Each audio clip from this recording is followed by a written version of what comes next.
እንዴት አለ? ምስጋና ይሁን ለስሙ። እንደዚህ ዝነኛ መሆንክን ስታውቅ አልደነገጥክም? አላስደነግጠኝም። እኔ እኮ እኔ ብቻ መስሎኝ ምዕመናን እንደዚህ እንደሚወዱህና ዝነኛ እንደሆንክ እኔ መች አውቄ። ያረጃል የዓለም ዝና። ተው እንደዚህማ አትበል። ዝና ቀን ጠብቆ ይካል። ሁሉንም ንቄዋለሁ።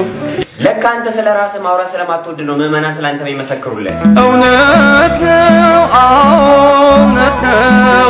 አረ ገብሬ፣ እነዚህ ሰዎች የቤተ ክርስቲያኒቱን ዜማ አበላሹት። ምን ነው እዛው በተሰበሰቡበት መዓት ቢወርድባቸው። በል እንጂ አትፍረን።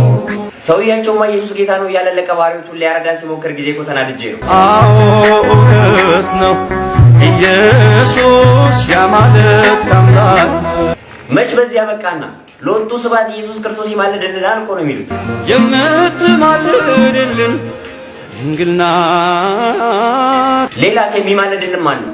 ቅዱስ ሚካኤል። ከሊቃነ ጳጳሳትና ከድንግል ማርያም በክብር ማን ይበልጣል?